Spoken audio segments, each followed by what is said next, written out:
요한복음 3장에서 니고데모를 만난 예수님께서는 신학적 용어로 중생, 곧 거듭남을 말씀하시면서 사람이 다시 태어나지 않으면 하나님의 나라를 볼 수 없다고 하십니다. 그리고 이후 4장에서는 사마리아 지역 수가라는 동네에 남편을 6이나 두었던 쾌락의 여인, 그러나 실제로는 매우 공허한 인생을 살던 여인을 통해 참된 예배가 무엇인지를 가르쳐 주십니다. 요한복음 4장에 그 말씀이 나와 있습니다. 아버지께 참되게 예배하는 자들은 영과 진리로 예배할 때가 오나니 곧 이때라. 아버지께서는 자기에게 이렇게 예배하는 자들을 찾으시느니라. 하나님은 영이시니 예배하는 자가 영과 진리로 예배할지니라. 아멘. 종합하자면 영과 진리로 하나님께 예배드릴 수 있는 사람은 오직 하나님의 나라에 소속된 사람인데, 자연인은 절대 이 나라에 소속될 수 없고, 중생, 거듭난 사람, 즉 영적으로 다시 태어난 사람만이 하나님의 나라 백성이 될 수 있다는 뜻입니다. 그리고 이처럼 거듭난 사람은 반드시 성화, 거룩한 변화라는 열매를 맺게 되어 있습니다. 그런데 이런 성화에 대해서 많은 사람들이 오해합니다. 그래서 교회에 다니기 때문에 거룩해야 한다는 이유로 술과 담배, 노름과 게임 등을 삼가는 것을 볼 수 있습니다. 물론 거듭난 사람에게는 이러한 외적 변화가 실제로 열매로 나타나지만, 그럼에도 불구하고 이처럼 윤리, 도덕적이고 교양적인 모습은 결코 성화의 기준이나 근원이 되지 않습니다. 그렇다면 성화의 근원은 무엇입니까? 성화의 핵심은 변화인데, 그 변화는 단순한 외적 행동의 변화가 아니라 마음으로부터의 근원적인 변화, 즉 내적 가치관의 변화요, 의식의 변화를 말합니다. 그리고 바로 이 사실을 가르쳐주고 있는 것이 오늘 본문의 말씀입니다. 로마서 말씀 다시 한번 봉독하겠습니다.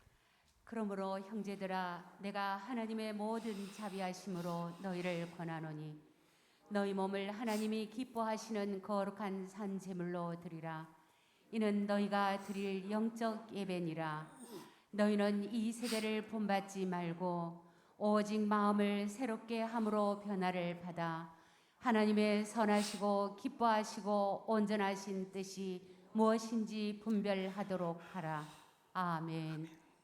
만약 우리가 정말로 거듭난 사람, 하나님 나라에 속한 사람이라면 하나님 나라 백성에 합당한 가치관과 사고방식으로 반드시 하나님을 영화롭게 하는 삶을 살아야 한다는 뜻입니다.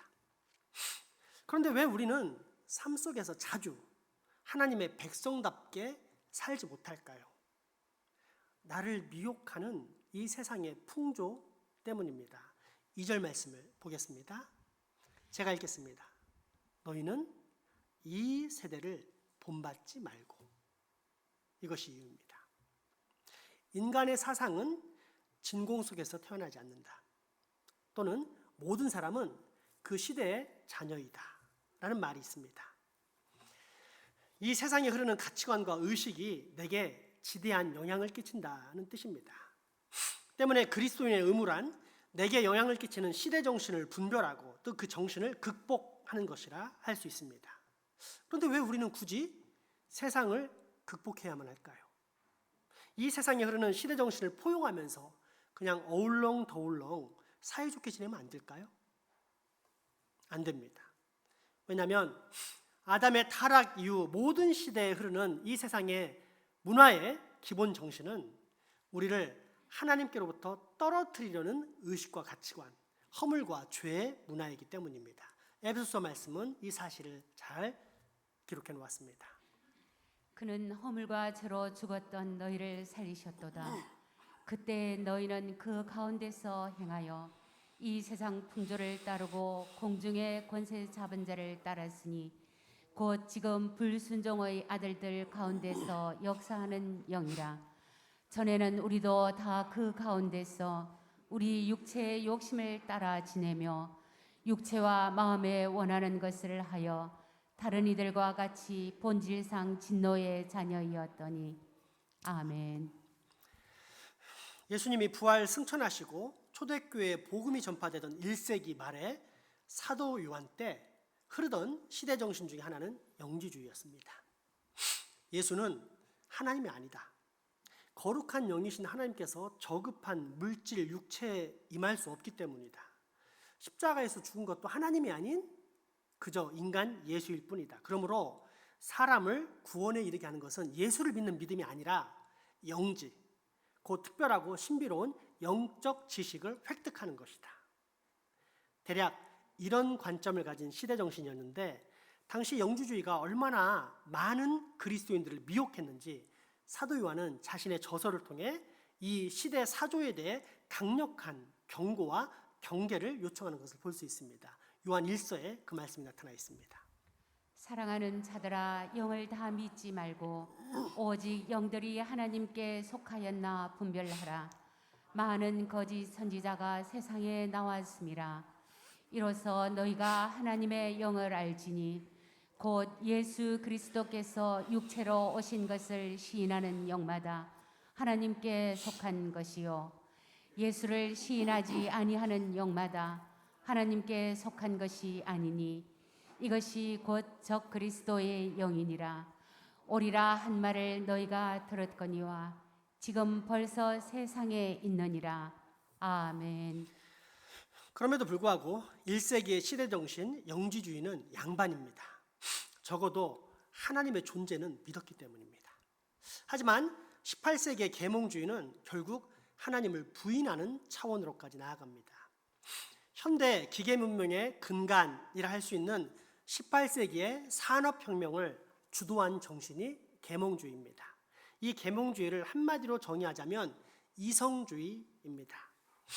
신에게 종속되어 맹목적으로 복종하던 삶을 이제는 던져버려야 되지 않겠니? 우리 인생에게는 태양빛과도 같이 빛나는 능력인 이성이 있다. 우리는 장차 이 이성으로 우주를 이해하고 우리의 생활을 개선하며 또 발전시키면서 분명 유토피아, 곧 이 땅에 천국을 이룰 수 있을 것이다. 때문에 계몽주의는 영어로 enlightenment라고 하는데 철자를 있는 그대로 해석하자면 빛을 만들어내는 상태로서 결국 인간의 이성이 이 땅을 찬란한 낙원의 상태로 만들 수 있다라는 뜻입니다. 물론 이러한 계몽주의의 낙관론은 세계 제1, 2차 대전으로 인해 철저히 깨졌지만 그럼에도 불구하고 이러한 역사의 교훈을 잘 깨닫지 못한 수많은 사람들은 여전히 계몽주의의 늪에 빠져 있습니다. 인간의 이성을 맹신합니다. 다른 말로 하자면 하나님이 없는 것입니다. 19세기 낭만주의를 지나 20세기 후반부터 21세기 현재에 이르기까지 이 시대에 영향을 끼치는 큰 시대사조는 포스트 모더니즘이라고 할 수 있습니다. 18세기 산업화의 혁명으로 현대 기계 문명 사회가 형성되었는데 그 이후에 강력한 영향력을 행사하고 있는 정신을 포스트 모더니즘이라고 합니다. 굳이 직역하자면 후기 근대주의, 후기 현대주의라고 할 수 있는데 이를 통칭해서 그냥 포스트 모더니즘이라고 합니다. 그렇다면 이 포스트 모더니즘은 현대 사회에 어떤 영향을 끼쳤으며 또 어떤 영향을 지금도 우리에게 행사하고 있을까요? 크게 세 가지인데 첫 번째, 가장 핵심적인 것으로 진리의 상대화입니다. 옛날에는 진리가 절대적인 가치로 수용되었다면 현대에서의 진리는 상대적인 개념으로 받아들여진다는 의미입니다. 나름 최근의 예를 들자면 80년대 초반까지만 해도 성경은 하나님의 말씀이다라는 주장에 대해 모든 사람들이 긍정했습니다. 능동적이든 수동적이든 긍정했습니다. 불신자들 가운데서 특별히 반박하는 사람이 없었습니다. 그런데 불과 40년이 흐른 지금은 어떻습니까? 성경은 하나님의 말씀이다. 그건 네 생각일 뿐이야. 불교에는 불경이 있고 이슬람에는 코란이 있는 것처럼 기독교에 성경이 있는 것뿐인데 왜 너희는 마치 너희 경전만이 유일무이한 하나님의 말씀인 것처럼 말하니? 그래서 너네 기독교를 편협하다고 말하는 거야. 그리고 둘째, 전통적 권위의 상실 또는 기존 권위에 대한 도전입니다.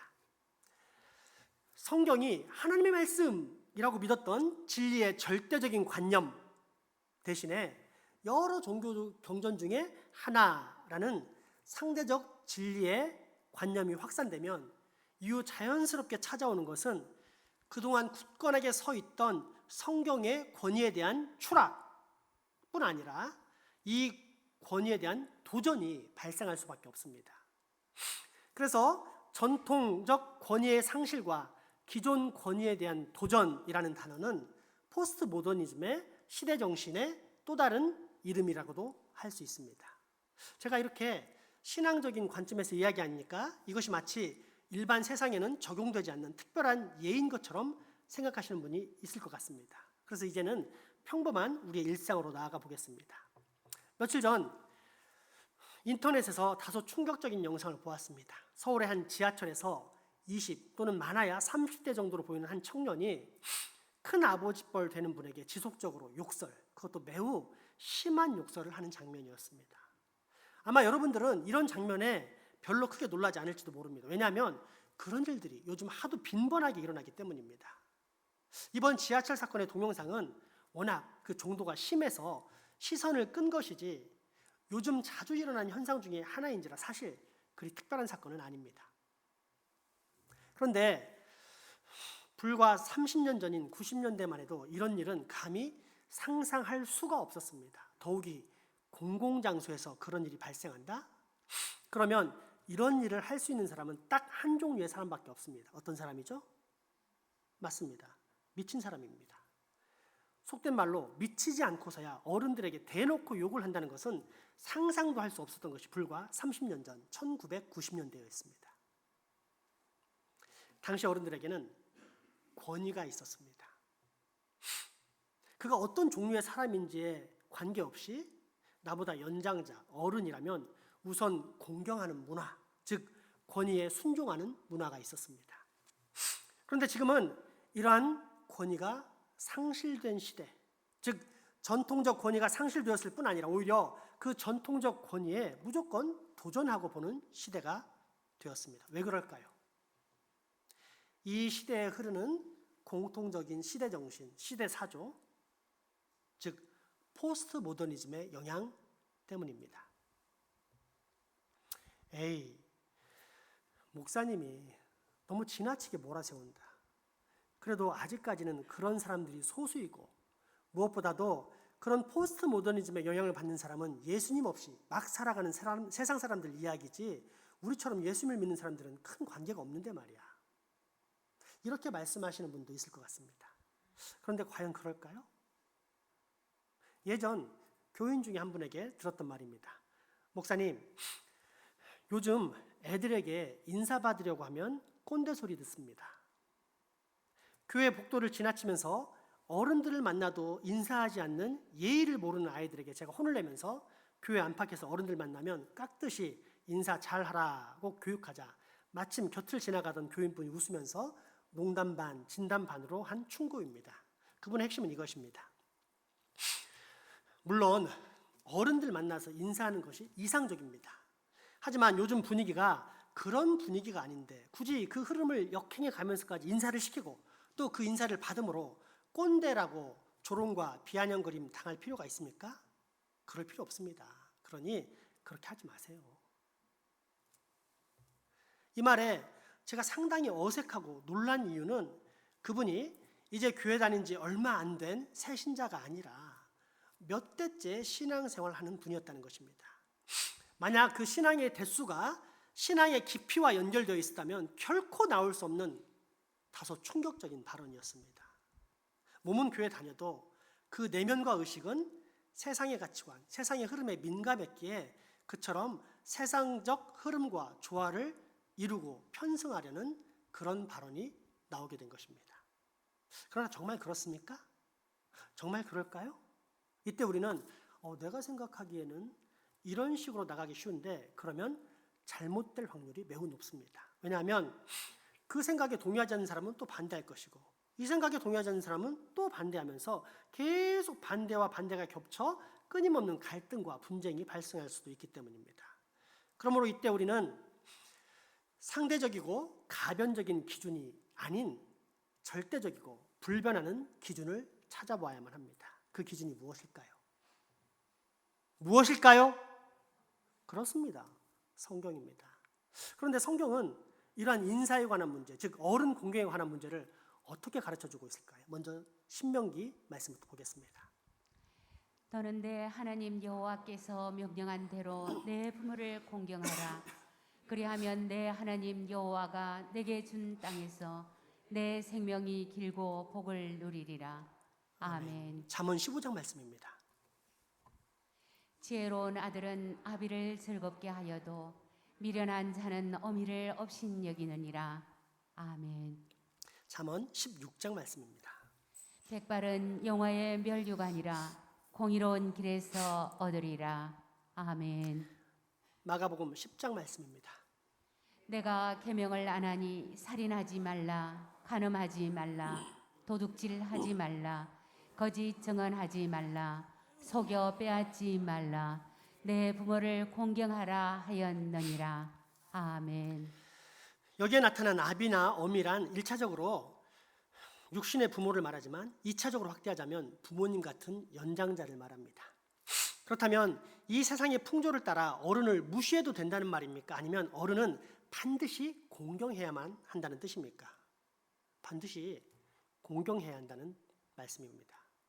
그럼에도 불구하고 현대 문화는 그러한 전통적 권위를 상실했을 뿐더러 또 기분 내키지 않으면 언제든 그 전통과 권위에 도전하는 모습을 곳곳에서 노출하고 있습니다.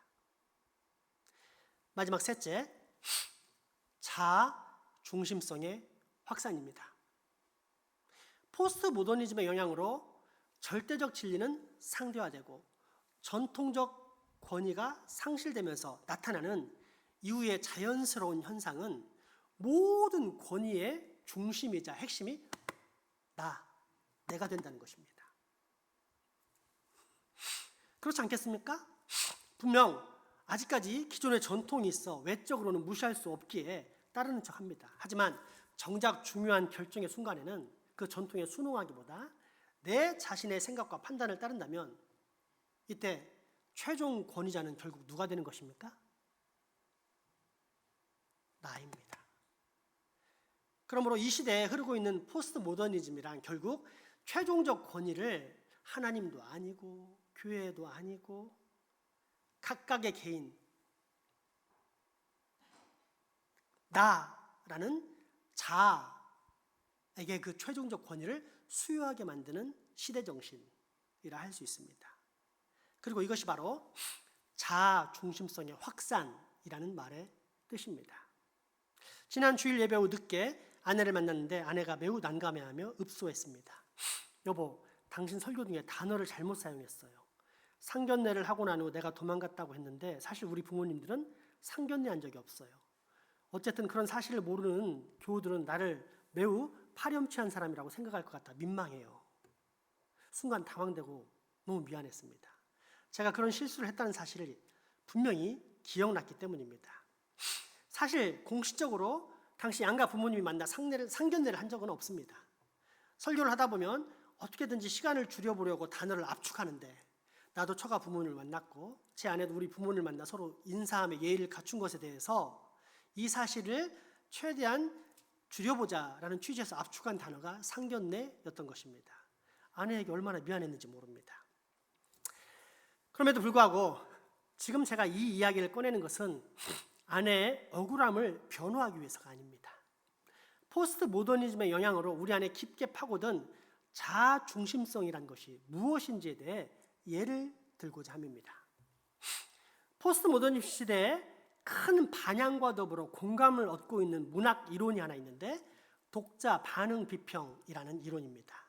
만약 이 이론을 80년대에 주장했다면 아마도 미친 사람이란 취급을 당했을 것입니다. 하지만 이 시대 포스트 모더니즘의 시대에는 최적화된 이론이 이 독자 반응 비평입니다.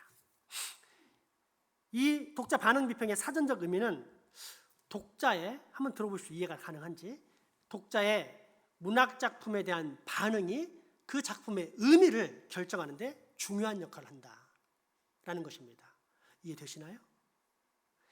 복잡할 것 같다. 한 문장으로 쉽게 요약하자면 이런 것입니다. 어떤 책이든지 또는 설교든지 누가 어떤 의도로 썼든지 간에 결국 중요한 것은 내가 어떻게 받아들이느냐, 내가 어떻게 느끼느냐이다. 이것이 바로 독자 반응 비평 이론의 핵심입니다. 가장 대표적인 예가 개미와 배짱이 이야기입니다. 이 이야기에 전통적으로 권위 있는 해석은 개미의 근면 성실함입니다. 여름에 놀기만 했던 배짱이와 달리 배짱이는 추운 겨울철에 먹을 것이 없어서 굶주리지만 땀을 뻘뻘 흘리면서 무더운 날에도 차곡차곡 알곡을 쌓았던 개미는 겨울을 편안하게 보낼 수 있었다라는 것이 주제이자 핵심입니다. 그런데 현대인들은 그 해석을 이렇게 비틀어 버립니다. 개미는 여름 내내 단순 무식하게 막노동만 했다. 그리고는 겨우겨우 추운 겨울치를 지나갔다. 하지만 배짱이는 낭만파 가수로서 여름 내내 노래 실력을 갈고 닦았고 이후 쇼미더머니 프로그램에 참가했다. 그랬더니 거기서 재능을 인정받아 대상을 수상했고 이후 엄청난 부와 명예를 거머쥘 수 있었다. 그러므로 우리는 어리석은 개미처럼 단순 무식하면 안 되고 자신의 끼와 재능을 마음껏 발산하며 살 수 있어야 한다. 우리 초딩들이 웃는 거 보니까 마음이 와닿나 봐요. 그만큼 포스트 모더니즘이 훨씬 더 우리보다는 영향을 끼치고 있다는 뜻입니다. 즉 내가 어떻게 느끼는가가 더 중요한 것입니다. 그러므로 전통적 해석이나 권위를 아무렇지 않게 기꺼이 무시합니다. 그렇다면 여러분, 요즘 TV나 유튜브 또는 SNS 같은 대중매체에 깊이 있는 교양이나 인문학 대신에 랩 가수들의 활동, 연예인들의 일상생활들이 집중 조명되는 것이 과연 우연일까요? 아니면 포스트 모더니즘이라는 시대 정신의 영향력이 만들어낸 너무도 자연스러운 산물일까요? 아무튼 독자 반응 비평 이론이란 책을 쓴 저자가 어떤 의도로 책을 썼든지에 관계없이 청자인 내가 어떻게 느끼느냐, 어떻게 해석하느냐가 더 중요하다는 것을 강조하는 이론이라고 할 수 있습니다. 그런데 여러분, 가만히 생각해 보면 이 모든 것들이 결국은 하나로 딱 연결된다는 것을 확인할 수 있지 않겠습니까? 현 시대를 감싸며 우리에게 큰 영향을 끼치고 있는 포스트 모더니즘이라는 시대 정신이 끼치는 첫 번째 영향이 뭐라고 했습니까? 뭐죠? 그렇습니다. 진리의 상대화입니다. 그리고 이처럼 절대적 진리가 상대화되니까 더 이상 기존의 전통에 권위를 두지 않습니다. 그러면서 세 번째, 기존 전통이 이렇게 붕괴되어 내가 모든 사고와 판단에 최종 권위를 갖게 되니 결국 이 세상을 나 중심적으로 바라보는 자아 중심성의 세계가 확산된다 라고 했습니다. 그러니 이러한 포스트 모더니즘의 시대에 독자 반응 비평 이론이 큰 반향과 동감을 얻는 것은 너무나도 당연한 현상이 아니겠습니까? 우리는 그냥 독립적으로 평범한 일상을 내가 살아간다라고 생각하지만 사실 우리는 이처럼 우리를 휘감고 있는 시대 정신에 의해서 살아감을 당하고 있는 것입니다. 이러한 시대 정신의 영향력, 곧 포스트 모더니즘의 영향력 관점에서 아까의 그 예를 다시 한번 살펴보겠습니다. 지난주 설교 시간에 제가 아내와의 결혼 과정의 이야기를 통해 전달하고자 했던 핵심 주제는 두 가지였습니다. 첫째는 우리 안에 깊게 물든 세속화에 대한 경계였습니다. 청년 시절 아내를 얻기 위한 욕심에 차올라 혹여라도 하나님이 그런 욕심을 방해할까 봐 두려워서 하나님은 저리 가 있었으면, 간섭하지 않았으면 하면서 간절히 소망했던 것이 과연 정상적인 목회자 후보생의 사고입니까? 자기 욕심에 빠져 하나님을 외면하는 추잡한 세속화에 빠져 있었던 것입니다. 신앙이 좋은 남자와 결혼하고 싶었지만 정작 살펴보니 목회자의 집안이란 것이 가난할 뿐더러 장차에도 없이 살 것 같으니 신앙보다 은근히 생활의 편안함과 유복함을 추구하면서 도망간 여인은 과연 새 속에 물든 여인이 아니라 할 수 있겠습니까? 때문에 설교 중에도 제가 언급했지만 여러분이 담임 목사와 사모를 통해 배울 수 있는 것은 지금은 비록 세속화에 빠져 있다 해도 언젠가는 나도 담임 목사와 사모처럼 거룩하게 변화될 수 있다라는 사실을 강조하는 것이었습니다. 무엇보다 차후 아내를 만났을 때 장차에 지을 가능성이 있는 죄까지도 차단하려고 아내와의 결혼을 결심하게 되었다는 이야기는 더 이상은 세속에 빠져 살지 않겠다는 세속화에 대한 강한 경계였고, 저는 설교를 통해 바로 이 주제를 여러분에게 전달했던 것입니다. 두 번째 주제는 참 그리스도인이라면 반드시 지녀야 할 전적 신뢰에 관한 것이었습니다. 도무지 신뢰할 수 없었지만 21년이라는 결혼 생활을 통해 전적 신뢰의 관계가 되었기에 그처럼 첫사랑을 만나러 간다 해도 아무렇지 않을 뿐더러 오히려 적극적으로 지지했다라는 실제 이야기를 통해 전적 신뢰라는 것이 무엇인지를 일단 소개했습니다. 그리고 이후 참 그리스도인이라면 세월이 흐르면 흐를수록 이처럼 우리의 신랑 되신 예수 그리스도와 전적 신뢰의 관계에 들어가야만 한다고 했던 것이 바로 지난주 설교의 중요한 핵심 중에 또 다른 하나였습니다. 그런데 독자 반응 비평 이론에 따르면 이러한 설교자의 의도, 그러한 설교를 만든 저자인 저의 의도와 관계없이 청자, 듣는 사람들 가운데 하나인 제 아내는 상견례, 이 당황스러운 단어만이 크게 들리고 또 귓가에 맴돌았다는 것입니다. 20년을 가까이 같이 살면서 남편에게 하루도 빠지지 않고 날마다 신학 공부를 배웠습니다. 하지만 함께하지 않았던 그 이전에 30년 동안에 받았던 그 수많은 포스트 모더니즘의 영향력이 얼마나 큰지를 확인할 수 있는 장면입니다. 뿐만 아니라 함께한 20년 동안 역시도 남편의 교육과는 별도로 은연중 이 시대에 흐르는 포스트 모더니즘이라는 시대 정신의 영향을 끊임없이 받았기에 그처럼 쉽게 자아중심적 사고에 빠져들었던 것입니다. 이 시대의 자녀들인 젊은이들은 아마도 이게 무슨 말인지 이해가 안 될 수도 있을 것입니다. 그러나 조금만 나이가 드신 분은 이런 예를 들면 금방 이해가 됩니다. 예전 학창시절 선생님에게 모욕적일 정도로 심한 꾸중을 듣고 체벌까지 받았을 때 우리의 반응이 어땠습니까? 기분 나빠. 도대체 내게 왜 그러는데 내가 뭔 잘못했다고 이러면서 불쾌하고 선생님의 권위에 도전했습니까? 그렇지 않습니다. 선생님께서 저러신 데는 분명히 이유가 있다. 목적이 있다. 얼른 그 이유, 목적을 찾아 다시는 선생님을 노엽게 하지 말아야지 하면서 그 의도를 찾고 그 의도에 맞게 나를 조절시키려 노력했습니다. 적어도 선생님이 내 미래를 위해서 지적하시고 체벌하신다는 믿음, 즉 전통에 대한 권위를 신뢰하고 있었기 때문입니다. 그런데 지금은 그런 전통과 권위는 상실되고 오직 나의 생각, 나의 느낌, 나의 해석이 가장 중요한 자아중심성의 시대가 된 것입니다. 그렇기에 이 집채만한 파도, 쓰나미 같은 이 세상의 파도, 포스트 모더니즘이란 시대정신의 영향을 받은 51년 동안 꾸준히 그 영향을 받아온 아내 역시 자신에게 예민하고 또 자신의 이야기에 그처럼 민감했던 것입니다. 분명 나름의 신앙과 신학을 수학했음에도 불구하고 말입니다. 그런데 이것이 과연 특별한 어떤 한두 사람만에게 해당되는 이야기일까요? 얼마 전 카톡을 받았는데 일견 상당히 큰 깨달음을 주는 메시지들이었습니다.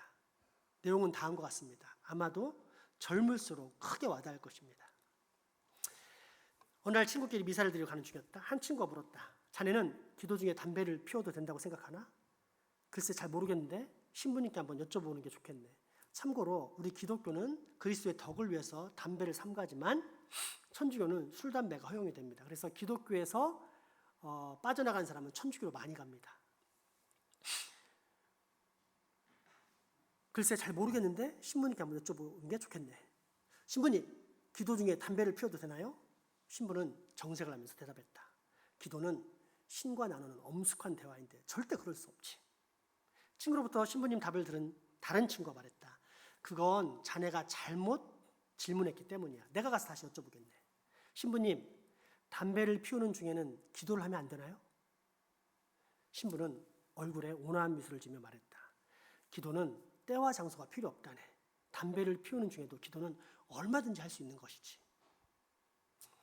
이 이야기는 동일한 현상도 관점에 따라 전혀 다르게 볼 수 있다는 점, 프레임의 법칙에 대한 예시로 자주 거론된다. 프레임이란 창틀이라는 의미지만 여기에서는 사람의 관점이나 생각의 틀을 말한다.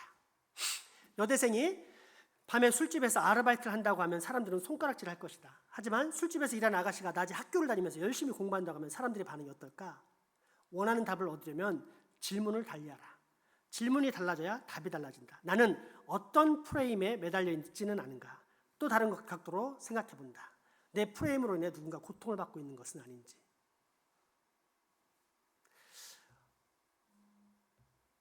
하나 더 소개해드리겠습니다. 프레임에 관한 이야기입니다. 한 선생님이 매일 지각을 하는 학생의 회초리를 들었습니다. 어쩌다 한 번이라 날마다 지각하는 거 보고 괘씸해서 회초리를 든 손에 힘이 들어갔습니다. 회초리를 든 다음 날 아침 선생님은 차를 타고 가다가 우연히 늘 지각하는 그 학생을 보게 되었는데 한눈에 봐도 병색이 짙은 아버지가 안전 휠체어를 밀고 요양시설로 돌아가고 있었던 것입니다. 순간 선생님은 가슴이 서늘해졌습니다. 지각은 불성실이라는 생각에 이유도 묻지 않고 무조건 회초리를 든 자신이 부끄러웠고 죄책감이 들었습니다. 가족이라고는 아버지와 단둘뿐이라서 아버지를 지켜드려야 하는 입장에 있는 지각한 학생, 게다가 요양시설은 문을 여는 시간이 정해져 있었습니다. 학생은 요양원이 문을 여는 시간에 맞춰 아버지를 모셔드리고 100m 달리기에 선수하는 것처럼 뛰어서 학교에 왔을 텐데, 그래도 매일 지각할 수 밖에 없었을 텐데 내가 그런 학생을 때렸다니 하면서 후회를 한다 하면서 이제 프레임에 대해 소개를 하고 있는 것입니다. 여러분, 일견 상당히 감동이 되고 뭔가 큰 깨달음을 준 메시지지 않습니까? 그런데 여러분, 조금만 생각해 보면, 살짝만 더 생각해 보면 의외로 답이 쉽습니다. 결론적으로 상대방이 어떤 입장인지 잘 생각해 봐라. 교묘한 상대와의 논리인데, 상황 윤리와 관련된 문제인데, 여대생의 술자리로 가보겠습니다. 여대생이 술집에서 일하는 아르바이트로 가보겠습니다. 당장 듣기에는 그렇다지만 성경적 진리와 전통의 권위라는 관점에서 볼 때 가장 근원적인 문제인 죄가 간과되고 있습니다. 만약에 그리스도인이 이 문제를 들었다면 그에게 해줄 수 있는 답변은, 생각을 떠나가지고 더 좋은 답변은 뭐냐면, 과거는 어땠을지 몰라도 이제는 술집 일을 그만두는 것이 절대적인 진리인 성경의 답입니다. 그런데 이런 근원적인 문제는 차치하고 여대생이 술집에서 일해오면서 공부했다, 이런 외적인 상황을 가지고 합리화를 시키는 상대주의가 이 세상에 펼쳐 있다는 것을 간과하고 있다는 것입니다. 지각하는 학생 때린 선생님 문제를 볼까요? 그 얘기를 들으면 맞아, 그러면 안 돼 하면서 입장을 수용해야 된다 이런 생각하지만 결론은 간단합니다. 선생님의 부주의입니다. 그렇게 수도 없이 지각을 했다 그러면 왜 그랬니? 라고 물어볼 수 있고 확인해 볼 수 있었는데, 그냥 자기만의 사고에 빠져 있어가지고 부주의한 상태에서 그 일을 해결한 것을 후회한다, 이런 얘기를 상대방 입장을 얘기한다, 거대하게 프레임을 생각해야 된다, 이렇게 했던 이야기일 뿐입니다. 또 있지만 생략하고, 다시 말해 사람들과 어울려 이 세상을 조화롭게 살아가는 데 있어서 가장 중요한 것은 결국 내 자신의 유연한 프레임, 곧 사고의 틀이라는 논리입니다. 여기에 절대적 진리나 정통적 권위와 해석에 대한 여지는 발디딜 틈이 없습니다. 교묘한 말장난으로 절대적 진리나 전통적 권리를 슬며시 부정하는 전형적인 포스트 모더니즘식의 해석이라고 할 수 있습니다. 그런데 여러분, 재미있는 것이 무엇인지 아십니까? 이 글을 보내주신 분이 연세가 지긋한 목사님이시라는 겁니다. 물론 밑에는 옮겨받은 글이라는 친절한 인용구도 있었습니다. 만약 저 같았다면 전달하기 전에 방금처럼 장점, 단점, 그리고 위험성 등을 충분히 분별한 후에 전달할지 말지 여부를 결정했을 것 같습니다. 아마도 이것은 제가 조직신학을 전공해서 그럴 수도 있습니다. 그러나 조직 신학의 전공과 관계없이 저는 일반적인 목회자라면 반드시 충분한 연구를 통해 세속화의 정신과 형태, 풍조를 잘 알고 있어야만 한다고 생각합니다. 그래야만 우선은 자기 자신의 영혼을 스스로 지킬 수 있을 뿐더러 이후 자기에게 맡겨진 성도들의 영혼을 제대로 지켜낼 수 있기 때문입니다. 그러나 방금 소개되었다시피 이 시대에 적지 않은 목회자들이 그러한 세상의 풍조를 잘 모릅니다. 그래서 일견 큰 깨우침을 주고 당장 감동이 되는 이야기가 있으면 그처럼 쉽게 수용할 뿐더러 또 받는 사람에 따라 무서운 독이 될 수도 있는 메시지들을 그처럼 쉽게 전달하는 것입니다. 하나님을 거부하는 이 세상의 풍조, 사탄의 계략이 얼마나 치밀하고 교묘한지요. 마태복음 24장을 보면 예수님께서 말세에 있을 심판의 때를 설명하시면서 대홍수로 심판받은 노아의 때와 똑같다라고 말씀하시는 장면이 나옵니다. 마태복음 말씀 보겠습니다. 노아의 때와 같이 인자의 임함도 그러하리라. 홍수전에 노아가 방주에 들어가던 날까지 사람들이 먹고 마시고 장가들고 시집가고 있으면서 홍수가 나서 그들을 다 멸하기까지 깨닫지 못하였으니 인자의 임함도 이와 같으리라. 아멘. 먹고 마시고 시집가고 장가가고라는 말은 일상의 삶을 살았다는 표현입니다. 그저 세상이 흘러가는 대로 어울렁더울렁 잘 살아갔다는 말, 곧 모든 인생들이 자신의 인생을 마음껏 즐기며 살아갔다라는 뜻입니다. 그런데 노아 시대 그처럼 먹고 마시고 시집가고 장가가던 사람들이 결국이 어떠했습니까? 순식간에 수몰되어 영원한 형벌의 장소로 끌려갔습니다. 이 세상의 마지막 때도 마찬가지입니다. 사람들은 세상의 풍조를 따라 여전히 먹고 마시고 시집가고 장가갈 것입니다. 인생을 잘 즐길 것입니다. 자아 중심적인 죄악의 삶을 마음껏 누릴 것입니다. 그러나 이런 인생이 다다르는 끝은 결국 무엇이라고 우리 예수님께서 말씀하셨습니까? 영원한 저주의 형벌이라는 죽음, 오직 그뿐입니다. 그러므로 여러분, 결단하십시오. 결단하십시오. 이 세상의 풍조에 휩쓸리다가 영원한 멸망에 이르겠습니까? 아니면 이 세상의 풍조를 분별할 뿐더러 거슬러 올라가는 성화의 삶을 살다가 영원한 생명의 나라에 들어가시겠습니까? 오늘 본문은 이러한 선택 가운데 놓인 우리 인생들에게 과연 어떠한 결단이 현명한 결단인지를 분명히 우리에게 보여주시는 하나님의 말씀입니다. 다시 한번 로마서 말씀 봉독하겠습니다.